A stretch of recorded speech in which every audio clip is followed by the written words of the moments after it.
Sentry Isle by Andrew Hawnt. "Congratulations, adventurers," croaked the hooded figure with a flourish of one hand. As his armor's fingers moved, ghostly ravens danced from the surface of his grey robes. "You've done well to make it this far. Welcome to Sentry Isle." The isle was formed around a mountain of jagged rock, its surface pierced by hundreds of giant black spikes. Things with spindly wings screeched from their hiding places, peering down at what unfolded below as the wreckage of a boat vanished into the black waters beyond a shore that was soon lost in thick green fog. The group of 4 newcomers stared at him warily. John, Alyssa and Craig had their swords drawn. Miriam held a glowing orb of light between her hands, ready to charge it and attack the hooded creature with it should he try anything. "Let us pass, Sentry," John demanded. "We've got through all of your challenges. We beat all of your monsters and traps. We fought off your skeleton army, and we navigated the sea of ghosts. We've earned safe passage home." "You're nailing the character thing, John," Alyssa smirked. "Are you going to keep it going once we get back to our world?" Craig chuckled.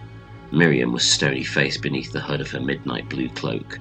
The mage needed all of her concentration. "Shut it, Alyssa," John snapped. "I want to go home, back to my house, back to doing dishes and worrying about bills." "You," the sentry said, pointing at John. 3 ravens made of smoke fluttered away from the fabric of his sleeve as he did. "You began this game. You brought your friends here with incantations nobody in your dimension should know. What came before and what will happen here lies upon your shoulders, John."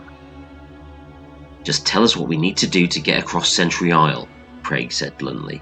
"We're tired and we want our own beds. We want to go back to the real world." "Ah," growled the sentry. "The world you think of as real is just a dream here. Just as the world you have crossed by sword and determination now is a dream there. This is the real world here and now. Why try to leave it?" "Because these people deserve their freedom," John said quietly. "This is all my fault, and I'm sorry about that. We're here to end this game and cross the Isle." "That's more like it," Alyssa grinned. "You heard the man. Fess up, Darth Skeletor, or whatever your name is." The sentry raised both hands, darkness swirling around them. Ravens flew from him as 4 dice formed in the air, 2 over each hand. "The game began by rolling a dice for each of you. The doorway to my world opened when you all threw the same number, and the incantation ended. You are many, yet you are one." "I'm not in the mood for riddles, Sentry," Miriam said through gritted teeth. "We've all had enough of your games." The grim, dark visage behind the sentry's hood twisted into a gnarled smile. "You act as one, you live as one, you will fight as one or die as one," it said. The creature gestured, and the dice fell onto the ground. "All ones," said darkly. "Death beckons." The screeches across the gloomy isle became screams as wings unfurled from secret hiding places and stretched out as strange, elongated beasts pushed themselves into the filthy air. The group of warrior friends readied themselves for battle. The mage Miriam moved one hand from the orb and moved her fingers in the air by her friends, trails of light from her fingertips forming sigils of protection, their energies dancing around her and the others. "Stay tight," John said, as the 4 of them moved so that their backs were against each other. "Defense first and foremost, then push it into an offense." They had faced swarms of diabolical creatures before. This would be no different. And then it was. The sentry pushed itself into the air, hovering over the adventurers on swirls of ethereal ravens. Deep violet lightning cracked around steel-clad fingers, ready to be unleashed. The sentry released that power, but not at those preparing to fight the winged horrors. He flung the energy at the island itself. "Your final challenge," roared the sentry, its voice now a bellow that seemed to erupt from the mountain itself. "Face it as one, or die as one." Sentry Isle rose up. Rock exploded outwards, gargantuan columns of it forming into monstrous limbs. The fog that hid the world swirled around the grotesque transformation as trees became twisted claws, caves became a mournfully gaping maw, crystals previously hidden suddenly blazing with a supernatural green light. As the mountain took its new form, the winged fiends descended, attacking as one, their banshee wails piercing the cacophony of the living mountain. "Go for the wings!" John shouted, and the group did just that. Alyssa screamed her war cry, almost loud enough to match the creatures themselves. She swung her blade, taking off arms and wings and heads as the beasts attacked. Miriam launched the glowing sphere and controlled it psychically, ramming its charged form through the torsos of flying monsters. Craig fenced with one of the flying creatures, his blade clattering against huge, thin claws. "Fail this test, and I win the game," roared the sentry. "Succeed and pay the price." "This is it," Craig yelled over the wall of noise around them. "This is where we get to go home." He lunged at the monster, breaking away from the others as he attempted to run the thing through with his sword. The others screamed at him, but it was too late. Another of the creatures descended from behind Craig and sliced into him with 6 long talons, all of them immediately protruding from his front. He dropped his sword, grabbing at the talons sticking out of his chest and stomach, frantically trying to escape their agonizing intrusion. Another came upon him and sliced into his throat. "Craig!" John screamed, eager to move away from the others, but fighting back the urge to break away like his doomed friend had. "Miriam, get him away from those things!" Miriam nodded and flung energy bolts at the attacking creatures, blowing them to shreds and releasing Craig from their grip. He fell to the ground in a bloodied heap. Immediately his pockets gave off searing light, coins and trinkets and potions and scrolls flying from his garments and into the pockets and pouches and hidden spaces in the costumes of his friends. The rules dictated that the spoils of a fallen player would be shared between their group. Alyssa reached out and pulled Craig's suddenly lifeless form over to them. The 3 remaining fighters stood around the body, battling on. Miriam looked up at the gigantic form of the living mountain as it took one massive step towards them. It was godlike in its incredible size, deafening in its roar, and utterly invincible.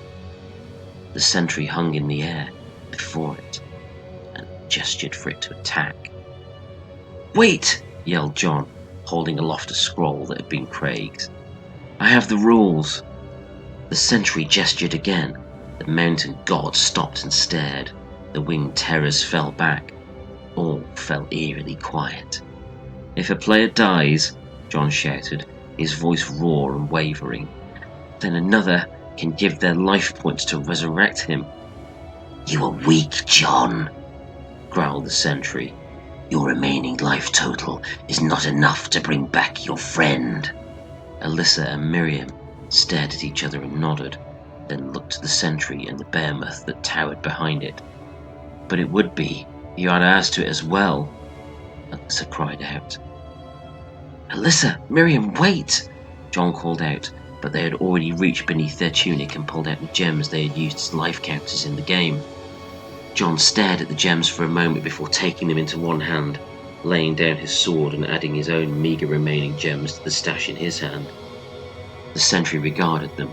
"You would give your lives to save his, even though that too would be snuffed out again the moment I release my creations." John nodded. "In a heartbeat. We played as one, we fought as one. At least if Craig's life can be reinstated, we can stand and fight and die as one, like it always should have been." He glanced down at his dead friend and lowered the handful of gems, piling onto his bloody chest. The sentry let out an inhuman howl, armies of ravens flooding from its outstretched arms, wings flapping and claws grabbing at the warriors as the gems began to hum and glow and blaze.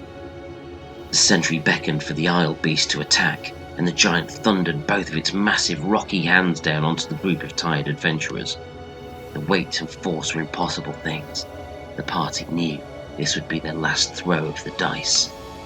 The gems had become a piercing light now, and Craig burst back to life, gasping for breath and coughing up stray blood as his body repaired and rejuvenated itself. He pulled himself upright with the help of his friends and stared up at the enormous beast and the sentry. I can feel all of you. You brought me back?" The Isle god screeched with delight as 4 fresh kills waited for it.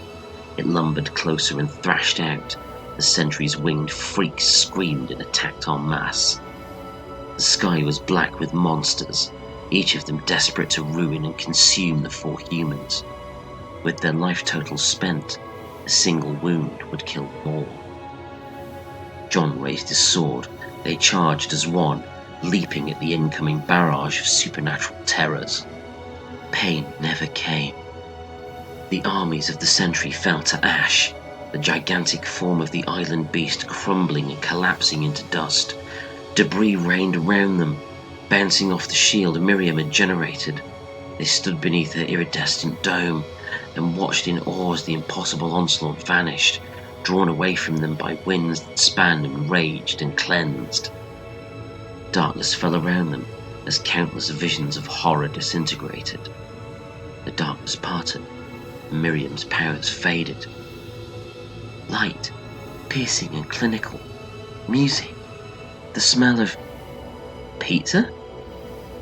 Kitchen. They were home. They were alive and back in John's kitchen. Their armor and tunics and weapons were gone, replaced by jeans and t-shirts and mismatched socks they had lost so long ago. The table was strewn with dice and rulebooks and stat sheets.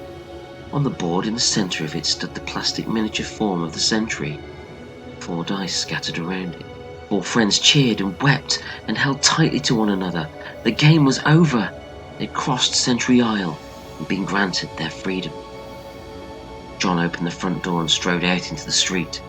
He needed to taste the air of home again. He breathed deep and froze as he saw the sky. There was no moon, no stars, blackened, hidden, all light blocked out. Ravens, millions of them filled the sky, screeching, ready to dive at him. 20 feet in the air over him, a familiar form descended from the darkness. "Game over, John," bellowed the Sentry. Miriam, Craig and Alyssa joined him outside, each taking in the sight of the Sentry with rage and horror. Alyssa grabbed John's hand and shoved something into it.